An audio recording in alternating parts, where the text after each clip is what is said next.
நீங்கள் பார்த்து கொண்டிருப்பது ஆம்ஸ்டாங் டிவி.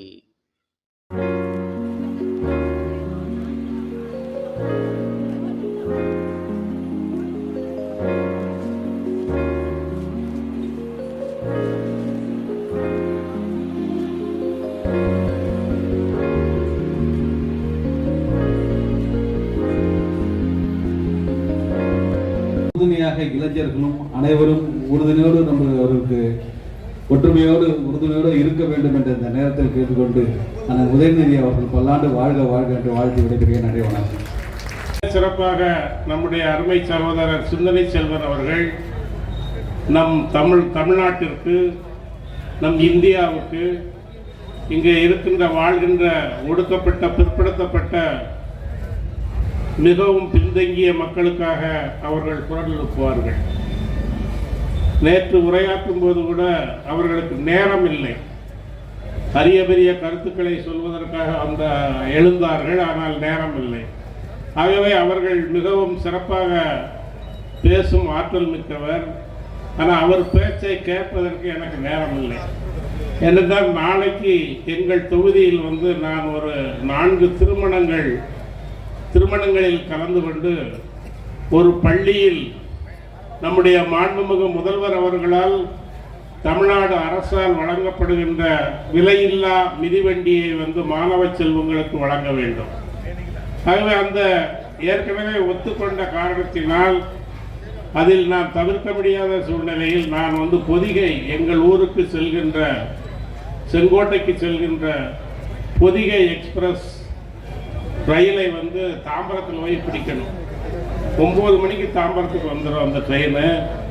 அங்கே போய் இறங்கி அந்த இதில் பிளாட்ஃபார்முக்கு போகிறதுக்கே ஒரு 20 நிமிஷம் ஆகும். ஆகவே மிகச் சுருக்கமாக நான் பேசிவிட்டு செல்ல வேண்டி இருக்கிறது. அதனால் நம்ம அன்புக்குரிய அண்ணாச்சி பீட்டர் லபூன்ஸ் அவர்களுடைய பேச்சையும் அன்பு சகோதரர் சிந்தனை செல்வன் அவர்கள் பேச்சையும் இன்று கேட்க முடியாது. உண்மையிலே எனக்கு வருத்தம் அளிக்கிறது. அந்த 1991 ஆகவே அந்த அளவுக்கு நாங்களெல்லாம் அந்த நேரத்தில் நம்முடைய முத்தமிழ் அறிஞர் டாக்டர் கலைஞர் மீது பக்தியும் பாசமும் மரியாதையும் கொண்டவர்கள். நம்ம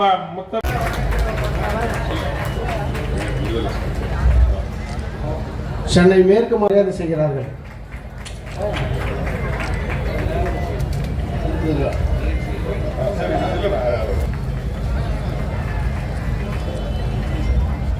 தொகுதி துணை செயலாளர் தம்பி கோட்டி அவர்கள் பொதுச் செயலாளருக்கு சாலை அணிவித்து மரியாதை செய்கிறார்கள்.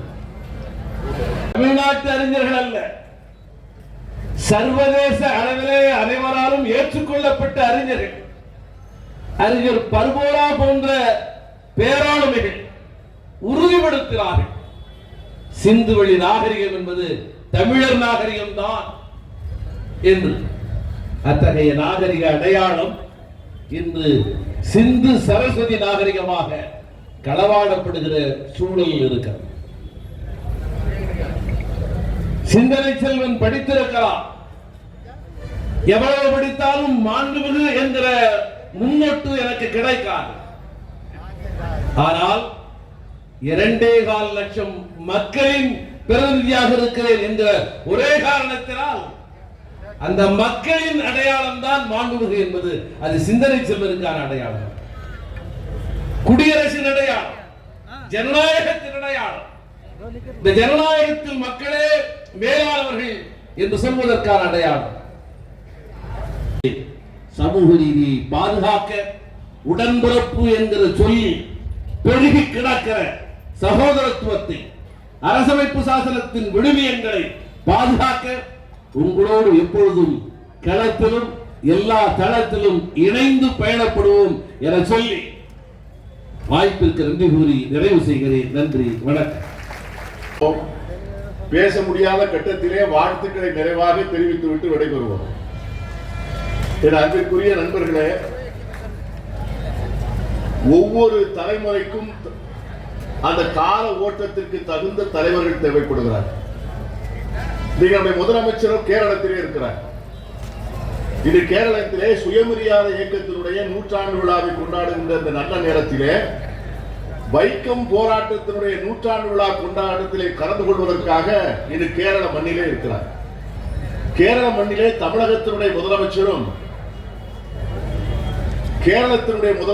ஒன்றாக இணைந்து வைக்கம் வீரர் என்று கொண்டாடப்படுகின்ற தந்தை பெரியார் அவர்களுக்கு நினைவாக கட்டப்பட்டிருக்கின்ற அந்த கட்டிடத்தை புதுப்பித்து அவருடைய நினைவுக்கும் அவர் ஆற்றிய பணிகளுக்கும் அவர் ஆற்றிய பணிகளின் மூலம் இந்த சமூகம் பெற்றுக்கொண்ட நன்மைகளுக்கும் எடுக்கின்ற நன்றி அறிதல் விழாவாக அந்த விழாவை இன்று அவர்கள் எடுத்துக் கொண்டிருக்கிறார்கள். ஒரு 100 ஆண்டு காலகட்டத்தை நாம் கடந்து வந்திருக்கிறோம். 100 ஆண்டுக்கு முன்னால் தந்தை பெரியார் அவர்கள் ஒரு போராட்டம் நடத்துவதற்கு தேவைப்பட்ட ஒரு தலைவராக இருந்தார். 100 ஆண்டுக்கு முன்னால் வைக்கத்தில் ஏன் அந்த போராட்டம் நடந்தது என்கிற வரலாற்றை நம்முடைய இளைஞர்களுக்கு எத்தனை பேருக்கு தெரியும் என்று எனக்கு தெரியவில்லை. இன்று தமிழகத்திலே புதிய கட்சிகள் எல்லாம் வருகின்றன. சில கட்சிகள் நேற்று ஆரம்பித்து இன்று கொடியை பார்த்து நாளை காலையிலே கோட்டையிலே முதலமைச்சராக கொடியேற்ற வேண்டும் என்கிற கனவுகளோடு 100 ஆண்டுகள் இந்த மண்ணோடு கலந்து மண்ணுக்கு உழைத்து உயிர் உடல் அத்தனையும் தியாகம் செய்த தலைவர்களை எல்லாம் பார்த்து எள்ளி நகையாடுகின்ற அளவுக்கு ஒரு கேவலமான அரசியல் இந்த தமிழகத்திலே விலை பேசப்படுகிறது.